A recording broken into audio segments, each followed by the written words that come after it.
This is the 5th day of the November 90 7-day retreat at Springwater.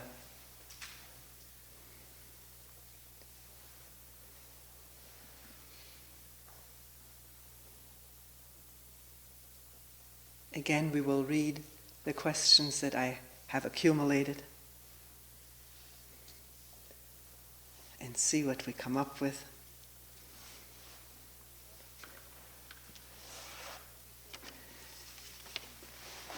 As for a talk, is there anything between the endless stories being read about the ancient masters in a Zen talk and the endless flow of questions about our psychological problems in these talks here?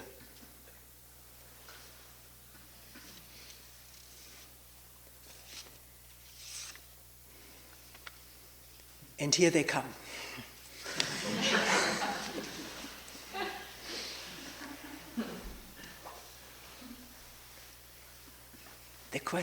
One of the questions is one listening as something about something, or can one enter into it? So it's no longer about people's problems, but looking inwardly and not shutting off the outside. I have observed that whether sitting here or in my daily life, there is constant wanting. Whatever I do, whatever I see or touch, in that there is wanting. Wanting something else, something more, something better, or not wanting what is there. There seems to be no end to that.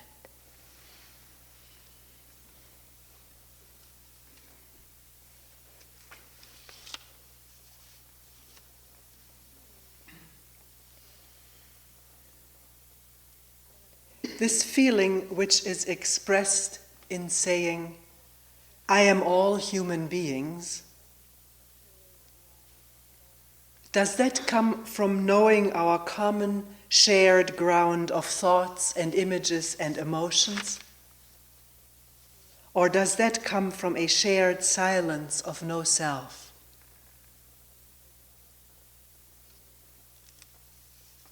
No self-activity.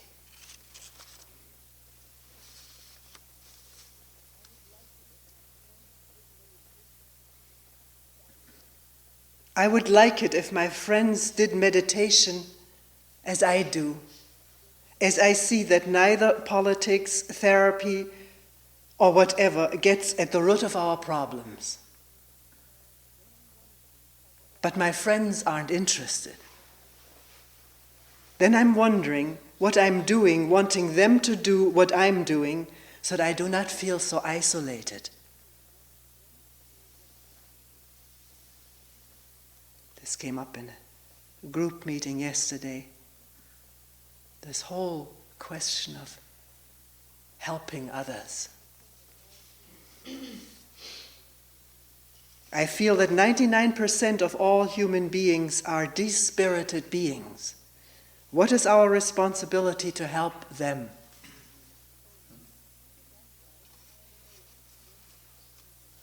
You, Toni, have had a background in thorough Zen practice for many years. How do you know that someone who hasn't had that or a similar kind of training can get to the same place that you are in now?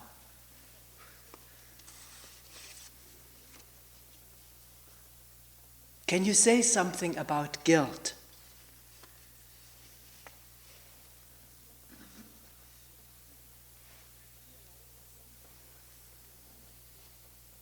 In sitting, I realize I don't have an inquiring mind. And I feel that therefore I'm lacking something. How does one know whether one is really, truly seeing? Or what one is seeing is the truth?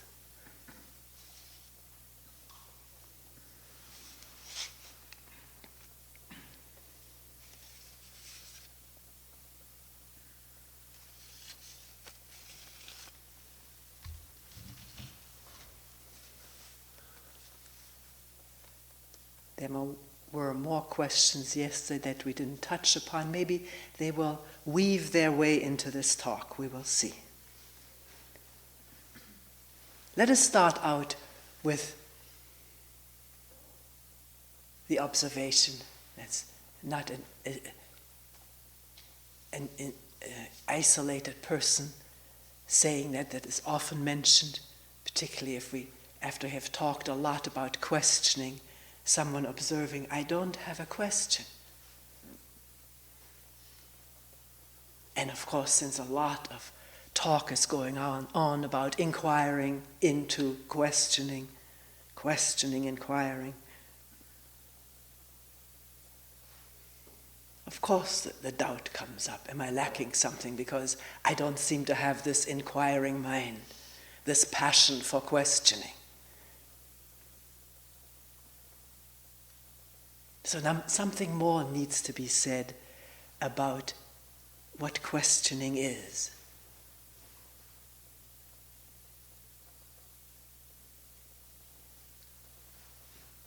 One may sit with a mind that is open, receptive. The warmth and light of the sunshine pouring through the window. Sound of the drops of rain or whatever. The feel of cool air. Heart beating. The subtle movements of breathing. And not a problem arising. Maybe thoughts coming and going.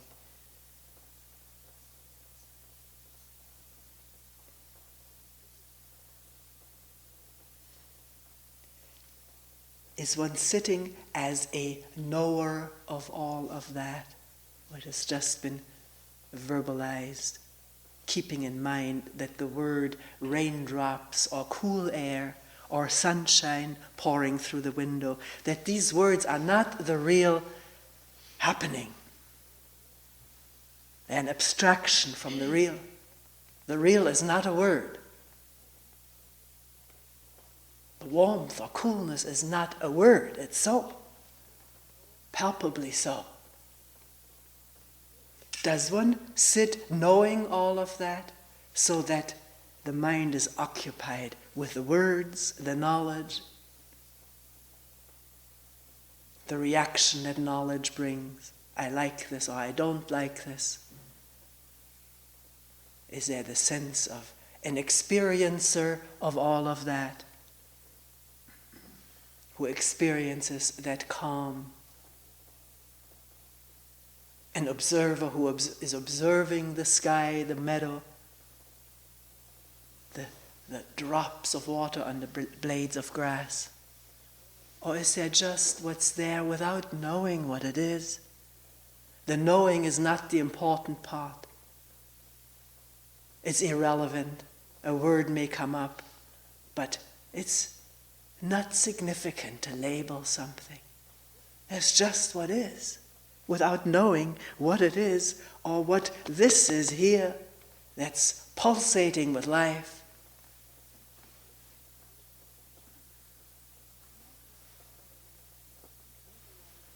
So questioning does not necessarily mean verbalizing questions. It does not mean, the way we're using it here, repeating questions on each inhalation or exhalation, or abbreviations from questions, like repeating the who of the question, who am I, with every exhalation or whatever, inhalation and exhalation. That's not what we mean by questioning. Questioning can mean no verbal question at all, but a mind that doesn't know.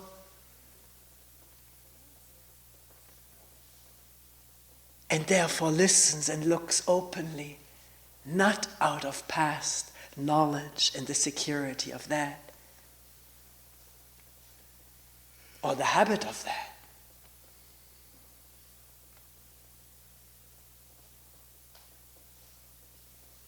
That too is a questioning mind, a mind that doesn't know, that wonders You may say, well, I'm not wondering. Just looking at what's there and not knowing. Listening to sounds and not knowing. Realizing the word dripping is not that.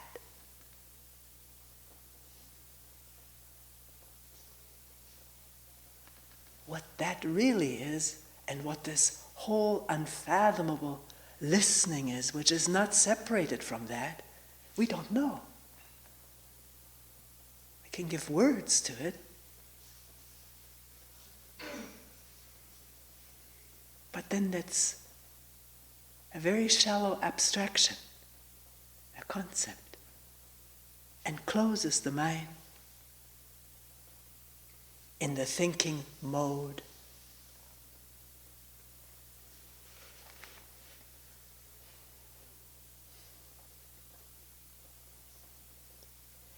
It's so important in sitting, coming to retreat or at home,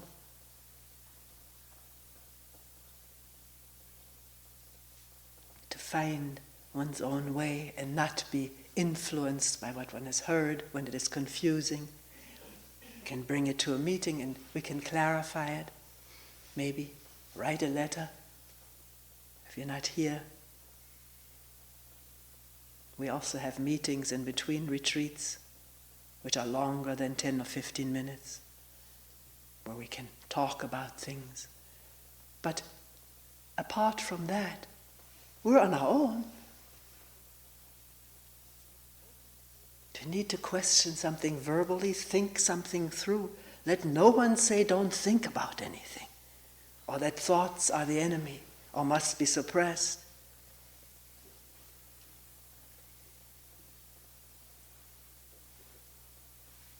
One needs to think something through. One can't suppress it anyways. It comes up again and again. So why not do it and watch it? Does the thinking clarify the thinking? We can think crookedly and we can think in a straight way, intelligently or superstitiously. And then there are thinking or thoughts that go in loops, around and round and round. They don't clarify anything. It's like a record, going, going, going. And one notices that, and may even wonder, does this have to go on? May have no way of stopping it, but it may stop on its own. When energy gathers in listening and looking to what's actually happening, including the looping of thoughts, without being totally drawn into their content.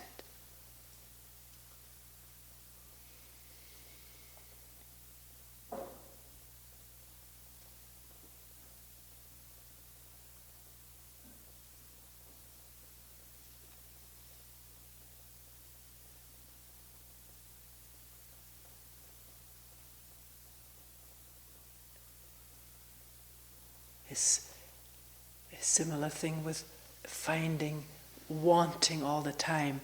It's already very significant to find that out. That's what's going on.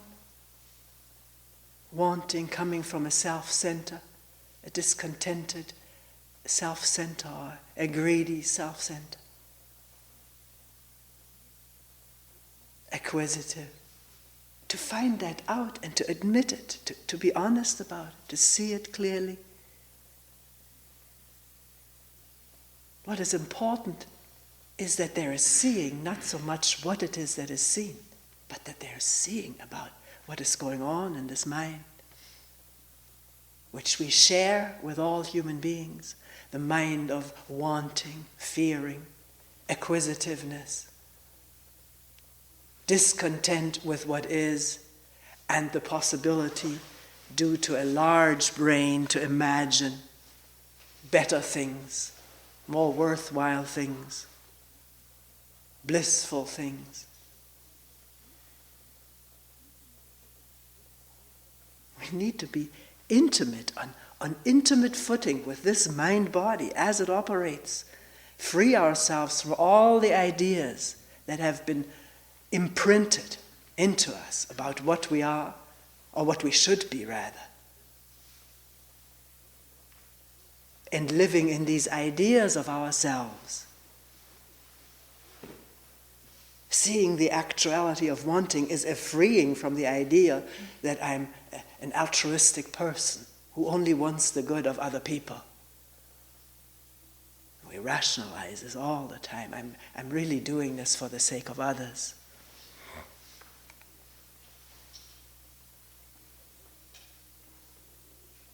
So can the bedrock be seen?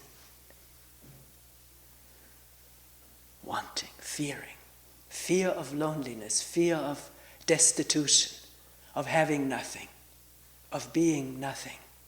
Tremendous fear of this kind of nothingness. And therefore constantly wanting to be something, have something, attain, acquire something. Be something in one's own ideal eyes and the eyes of others, so that our existence becomes meaningful to us and others. To watch that, to be acquainted and familiar with it. The image making, we've talked about it for several days, and we've talked it since we started having talks. Not because it's a nice topic to talk about, but because this is what's going on, and blinding us to what's really there in ourselves and in our children, the people we live with, work with. We can't see them as long as we're caught in imagery and prejudice, hatred, or wanting that person. We can't see what she or he is like, because already an ideal has been projected onto him or her.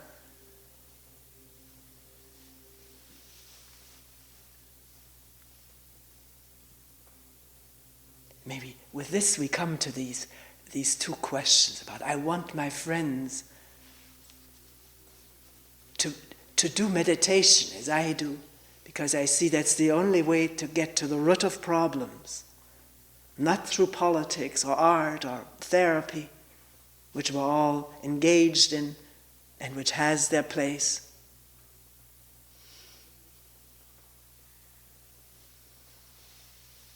But they're not interested. I want to help them see this good way.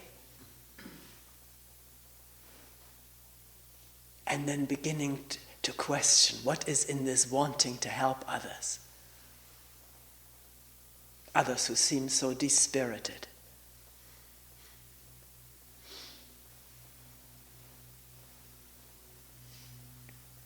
Who are the others? Who are our friends? Who are we? Feeling separate helpers. Implying I have something, I know something that the other poor souls don't have, don't see. That kind of thinking is already divisive, isn't it? Or will you say, no, I can see people are in tremendous sorrow, going in circles, destroying themselves with drugs or alcohol, violent entertainment. I read this item the other day. I mentioned it to one or two people. It was quite a shock. By the time a child is 18, he or she has witnessed over 40,000 attempted or expressed rapes on television and 240,000 acts of violence.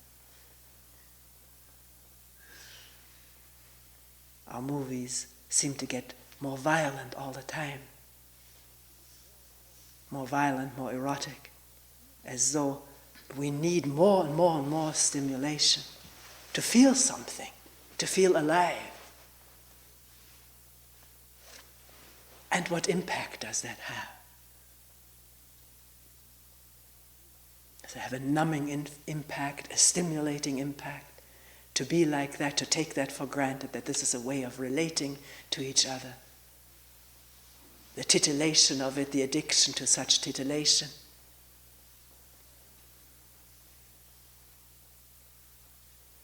So one sees this and one wants to say, come and do something different.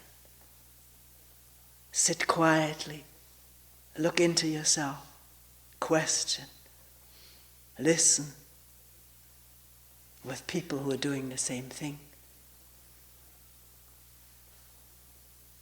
And yet one meets resistance. People don't want to be told what they are and what they should be doing and that they should be doing what I'm doing. We don't like that. Not if there is not already a readiness to question what we're doing.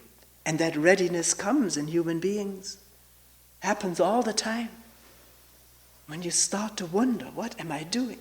Why is this happening all the time to me? Why am I in sorrow?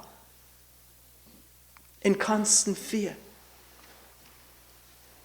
Why do I have such difficulty in relationship with people? Unable to relate, unable to love, while demanding love all the time from others. When one begins to question this, then one will run into people who have similar interests. That is so. It happens. It has happened to all of us, hasn't it? One will happen to run into people or books. And then one is open to read and try something out. Listen. Come to a retreat or come to a meeting.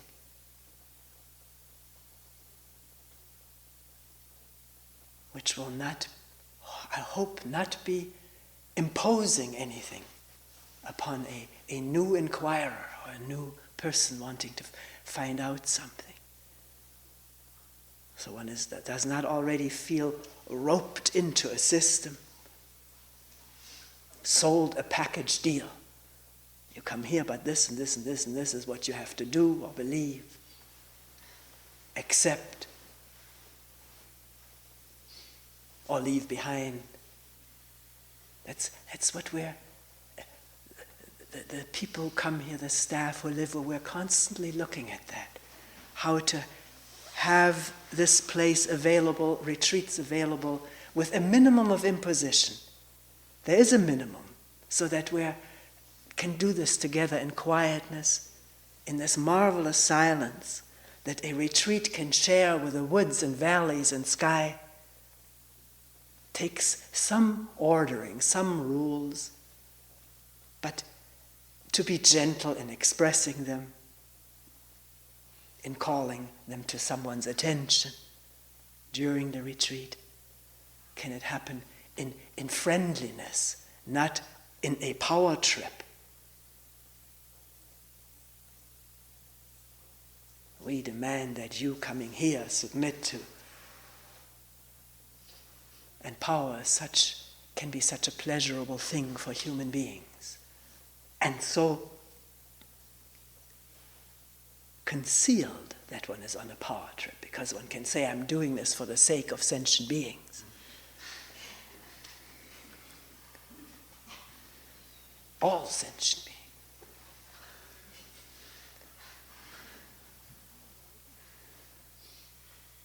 And one can't assume one isn't on this power trip. One has to look and be open to criticism, open to people's questioning.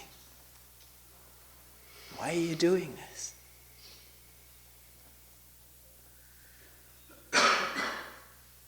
Not say, well, you come here for another 3 years and then you'll find out.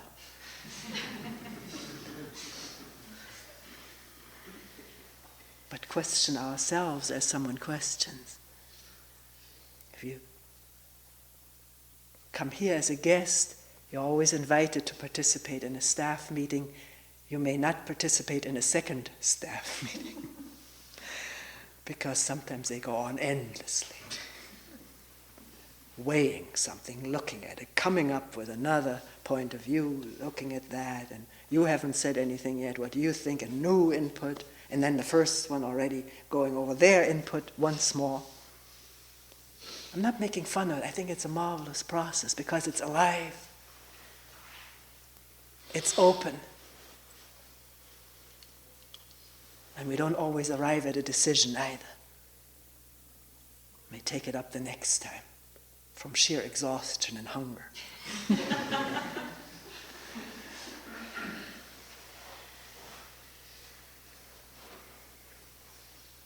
So, this whole thing of helping others, something marvelous to question, an immense question, this thing of helping others. This one man yesterday in the meeting said, how can you convey that doing this is what helps, what gets to the root, not, well, politics or therapy, even though he was not blasting therapy, he's had it himself, I think.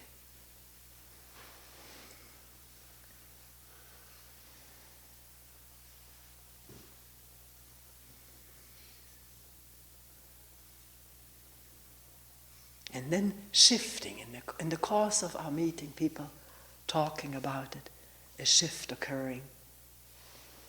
Why do I want that? Do I want to feel less isolated from people, from my friends? And my dear friends, I've lived with them for a long time, my community of artists.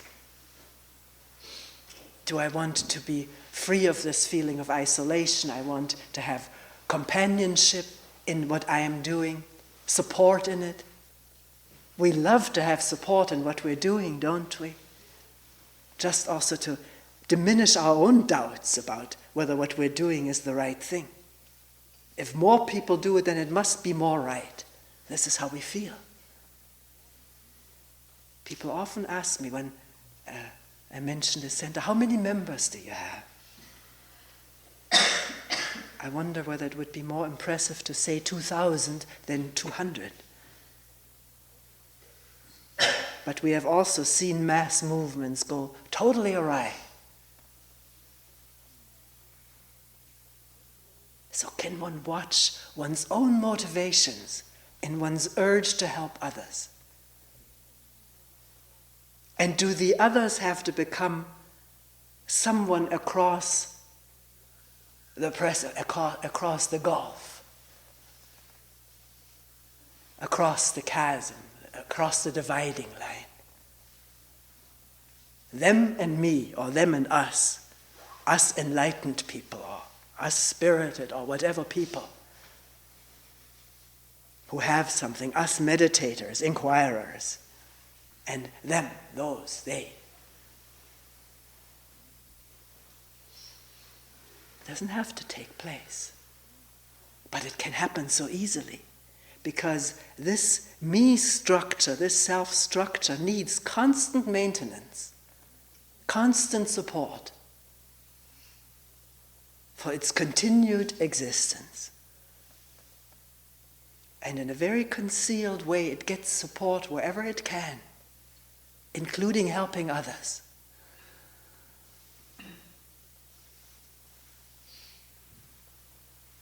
One has to question it. I'm not saying categorically this is so. This urge to help may come out of no self, but then there will be no imposition, because the others are no other than oneself.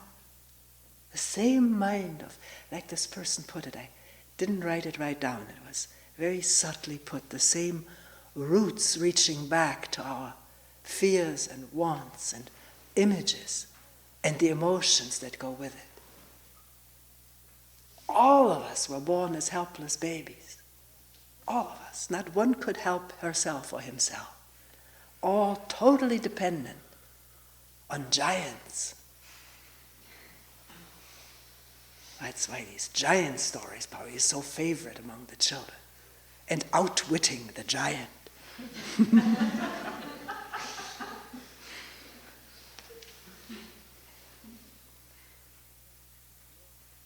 Helpless, dependent on love and nourishment, warmth, contact. If we didn't get it, something was missing in our growth, our mental, psychological, and physical growth. There wasn't this contact with and nurturing, loving, adult. It doesn't have to be the mother. It can be the father or the grandmother or a foster mother or father.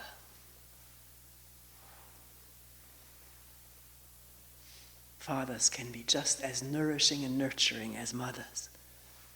It's not very common yet because of the image that has been instilled in boys and girls. But it's changing.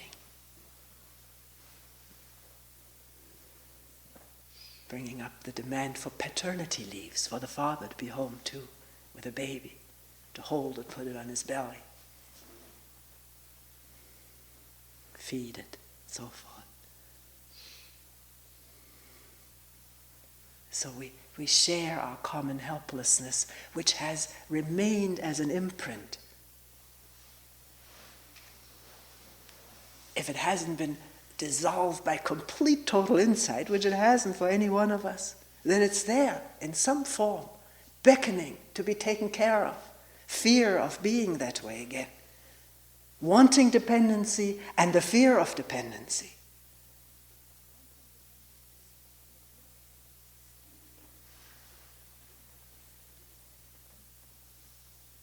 The fear of losing who we are dependent upon. A tremendous fear in us. One person once told me, I've just fallen in love with another person. As I was falling in love all the time with people. He said, I just fallen in love with someone who's already afraid. There's already pain.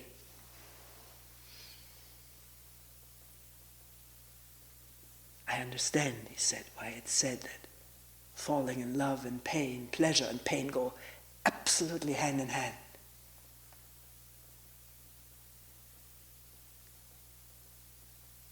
The threat of that pleasure not continuing, or the beloved turning away to someone else, or not turning out to be there for one, the way one had hoped and imagined and needed and wanted. It just doesn't turn out that way. She or he isn't there for us in that manner. We've lived for an ideal.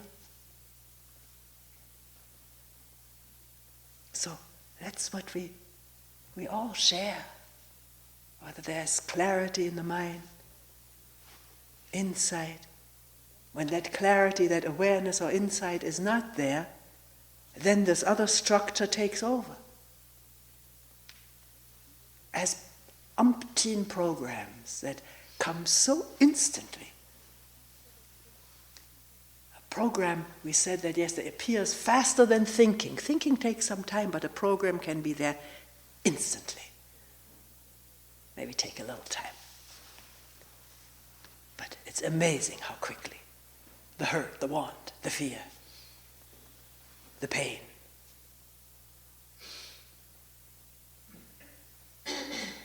rejection, or whatever. So this question of helping. One person once expressed that, I think I read it in a book by Vimala Thakur.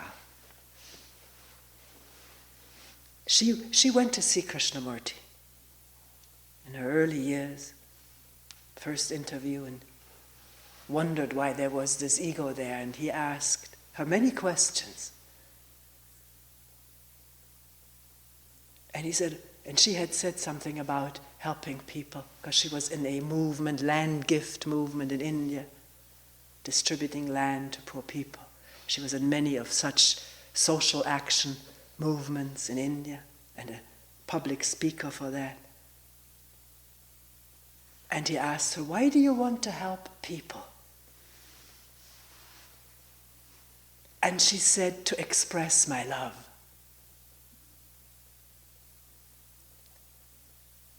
And yet she had come there to ask him, why is this ego always there, or most of the time?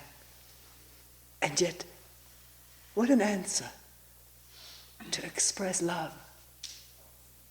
But one can still question, is that really love with no self-center, wanting to do something not just for the others but for myself, because it feels good and I feel worthwhile, not so helpless, significant, my life has meaning, which all feeds the structure of me. It is so. It's not condemning it. It's not we have to chop it down or get rid of it. But can there be light shed on it, like the sunlight flooding this room?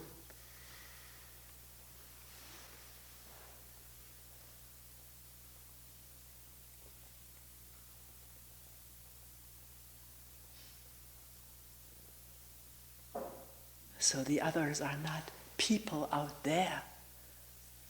One is all of these people. All of these people is oneself.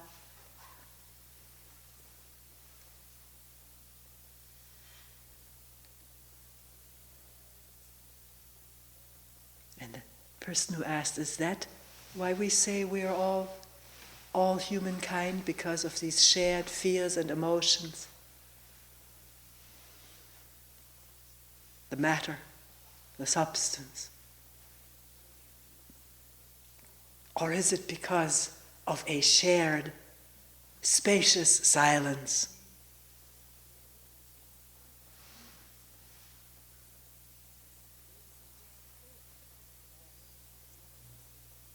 Maybe one wouldn't say I am all of these people are myself, if there wasn't this space of silence. Empty at the moment of saying it, of self-structure.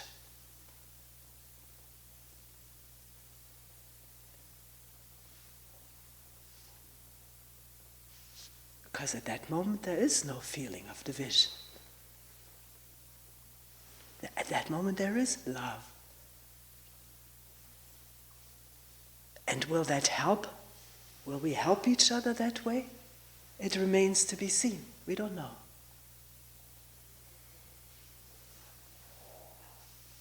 Will one do what one needs to do, talk when people come and ask questions? Of course one will.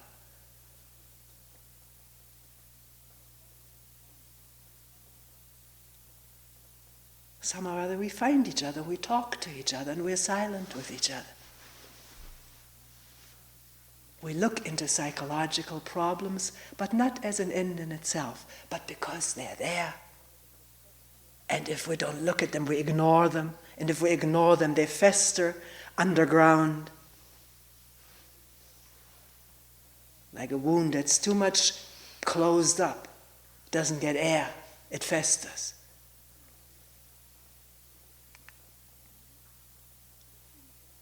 Are psychological problems endless? It seems that way, doesn't it?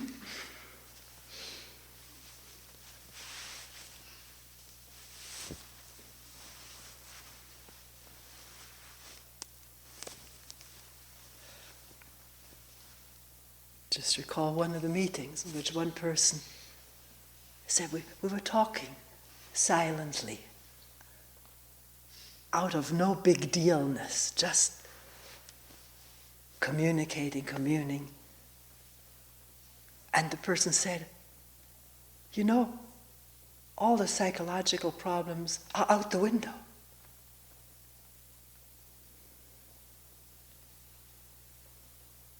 Is that an illusion? Is it a deception? Or are there moments in which they just don't exist? The mind is gathered in listening, looking, being here, whole, not divided from everything around one and whatever's inside, of which there isn't much when one is looking. Really looking.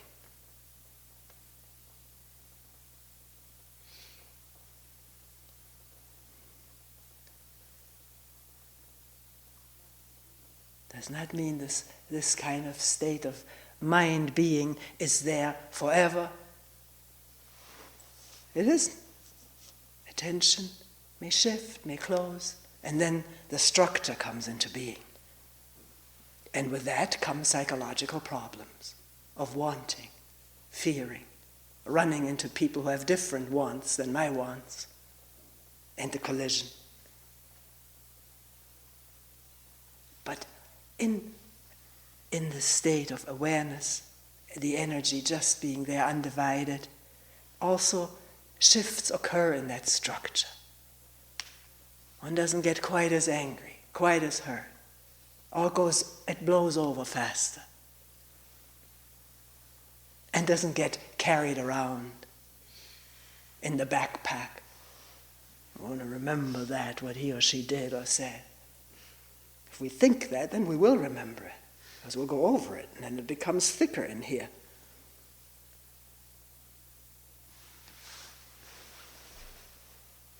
I was pointing to the brain, but I didn't say brain, but now I've said it.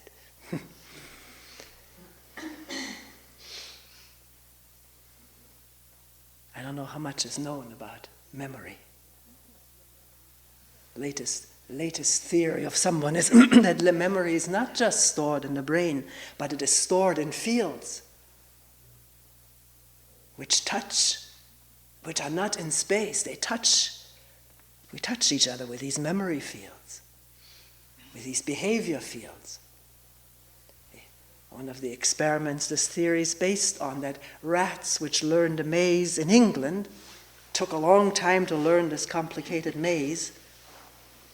Then when rats in Australia had to run the same maze, they learned it much quicker, maybe taking off at the score that the English rats had finally reached, which is an amazing phenomenon.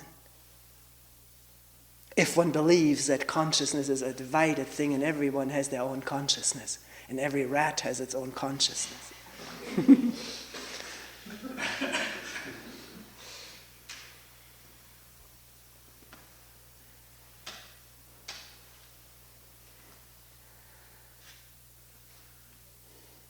But one can familiarize oneself, maybe just with a notion first, with a concept, that this consciousness may be one shared consciousness, not atomistically chopped up. Mine and yours and his and theirs and those have that kind of consciousness. It seems that way because of our different conditioning, different education, different cultural background, different inheritance in individual human beings. That is all so. But we're all conditioned. We all have inherited. And from where? It's not my doing. And where did my parents get it from? And their parents. And the tree grows into one common pool of inherited traits, or whatever the substances are called, that carry that.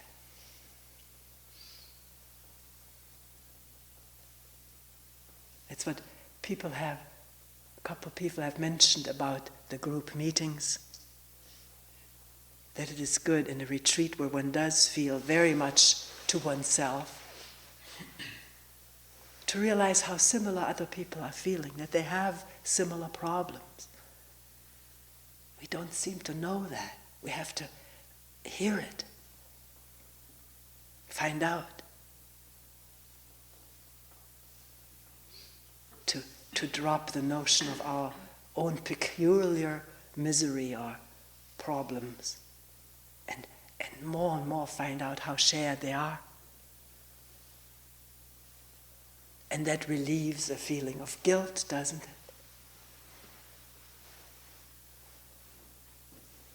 Someone asking, what is guilt? Why do I feel guilt? Is that getting too late to look at something else?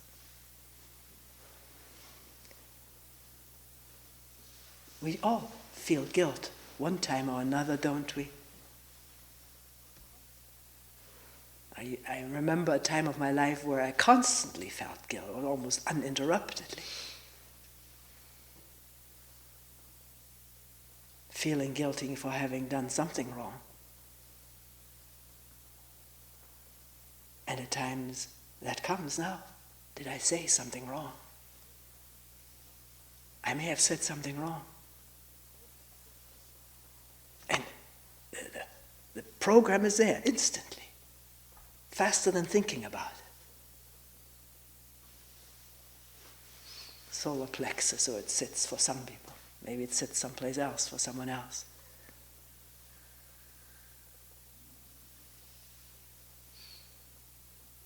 What is guilt? Which is such a burden to us. The burden of carrying and the action that comes out of guilt. Because out of guilt, we do all kinds of things to make us feel better. Prove to ourselves that others are just as bad. Or transferring guilt onto others, our children.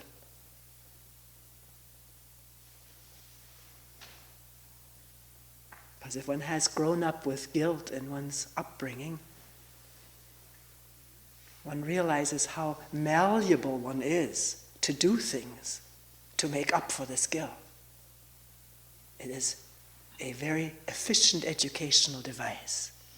I'm not saying used deliberately by parents, because they've already inherited that too, conditioned in that way. But feeling guilty, I was always ready to be good, make up, do something, be obedient.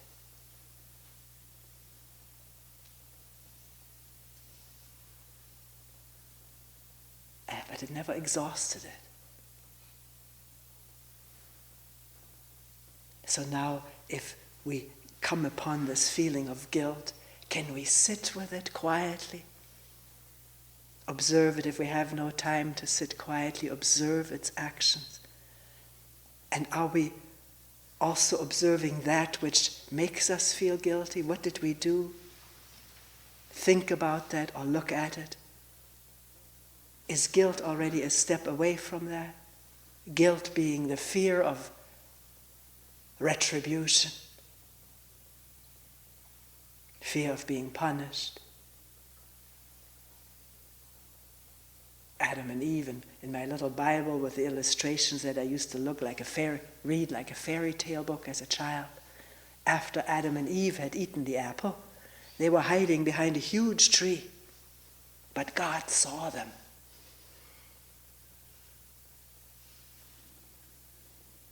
I felt that fear and the inability to hide. Because maybe your parents won't find you, but God will see you, because the book showed the picture.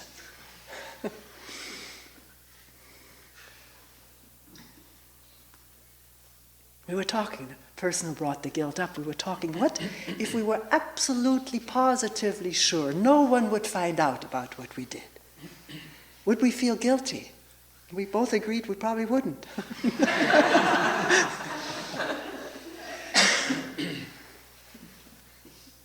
Although, these things have been internalized. There's internalized conscience.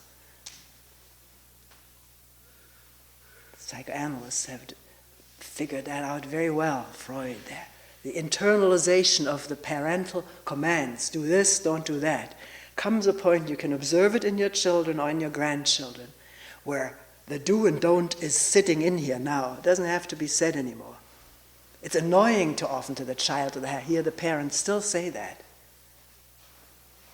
It becomes an extra drag, because he knows it's in here. And maybe as long as the parents say don't do, then there's this naughtiness. But when the parents aren't there, this conscience is in most children functioning. I often teachers say, he's such a good boy in school, such a good girl. At home, all riot breaks loose. Because there the parents are, again, the conscience. One can test this stuff out.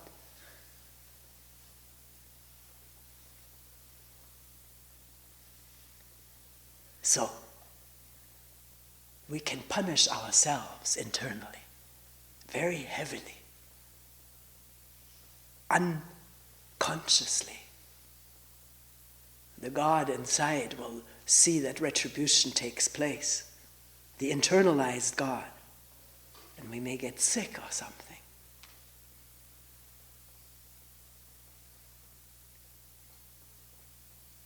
To retribute for what we think we did or what we did. So why not look at the whole stuff again out in the open? Bring it up what we did, look at it. honestly, maybe with a person whom we hurt. The person may say, I don't want to hear about it, then you have to do it alone. Or the person may get even more angry, and then it's not conducive to looking. One doesn't always have to talk with someone else. One can look for oneself and be very clear. Make up for a mistake if it's possible, and maybe it's not possible. Then let go of it. Because this preoccupation with my guilt blinds the eyes and ears and dulls the whole organism, and we put our foot into it again. Out of this preoccupation with past guilt, we don't see what we're doing now.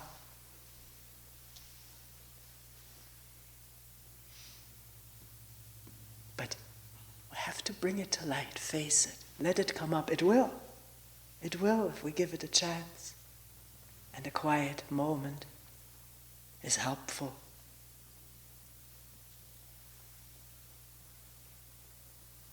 Why do I feel this way? What do I think I did? What did I do? And let it come up. The memory of it, all the feelings connected with it. Not justify it, not control it. No do's or don'ts, just that.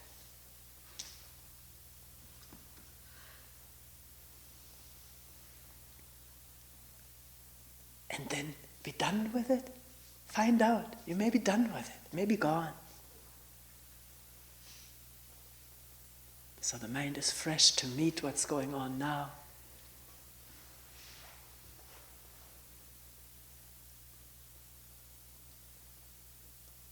And not act out of unconscious guilt. Maybe trying to help others because of such heavy feelings of guilt. There often is a motive. Unaired guilt feelings, trying to compensate for them.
We will end here for today.